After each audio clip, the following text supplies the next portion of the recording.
on this day of Easter. There are so much themes we can focus on by virtue of today's readings. In the psalm, so beautifully sung by Whitestone,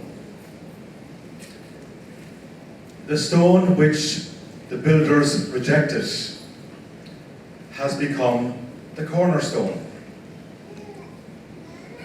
We know many people who have been rejected. We may know some children who are bullied, isolated, rejected. I remember in my own middle school days, back when I reflect on that psalm, I often found myself in the playground, very often isolated from the other students, because I could not play sport, I was not popular, I was not part of certain families. And very often I found myself as a child rejected by my classmates, even to the point of being bullied. And then I look at my life today, and in some small way I share a small piece of that cornerstone that is now elevated to new heights. Such a beautiful reflection for any man or woman or child who may experience rejection or isolation. Hang in there. My dad always told his high school students, never give up. Never give up. What a powerful insight from today's psalm.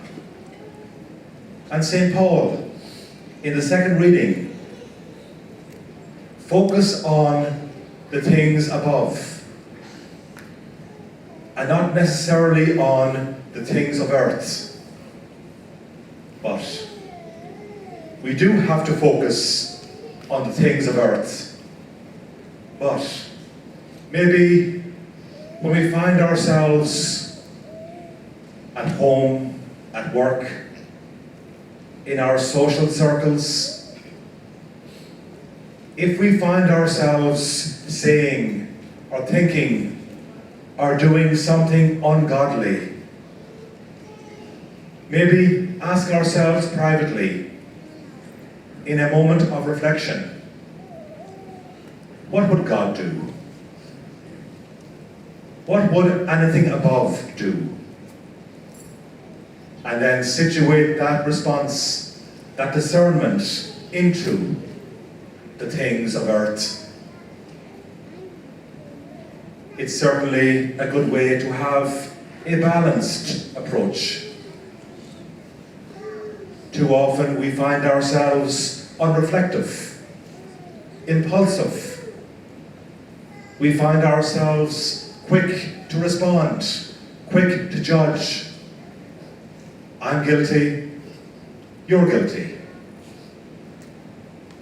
St. Paul reminds us, see what heaven would do. See what God would do.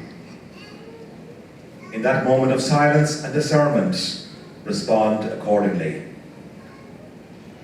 And then our gospel, focusing on Mary Magdalene, Semper Fidelis, the woman who is always faithful. Women are always faithful. Amen? And then we have Peter and John. That experience at the empty tomb is awesome.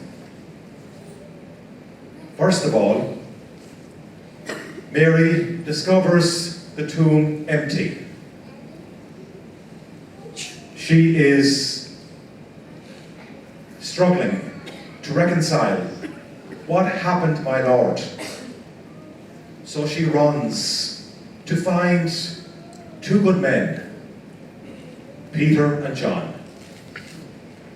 Peter represents the institutional church, and St. John represents the church of love. And look what happens. They begin to run toward the empty tomb. But John is younger, athletic, and faster. Peter is old, like Greg Mickens.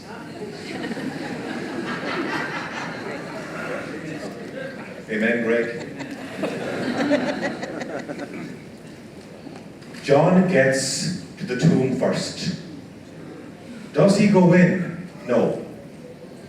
He waits for Peter. He waits for Peter to enter the tomb first. The institutional church comes first. The church of love comes second.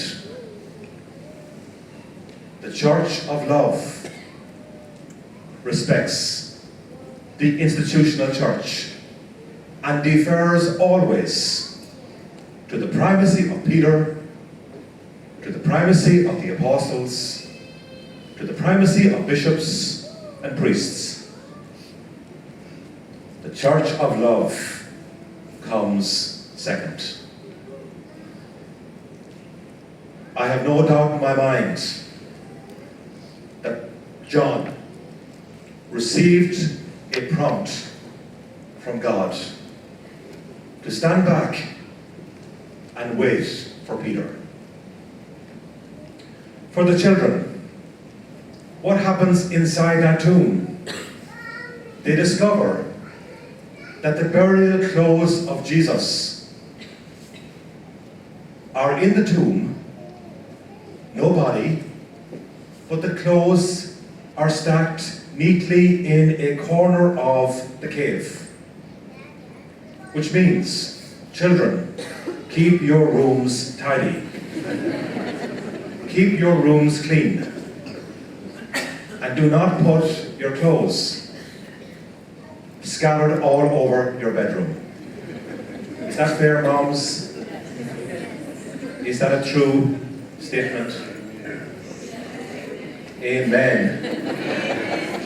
So, the message for children, keep your rooms tidy. Not just on Easter Sunday, but every day of resurrection. Amen. Amen. We stand and renew our promises of baptism.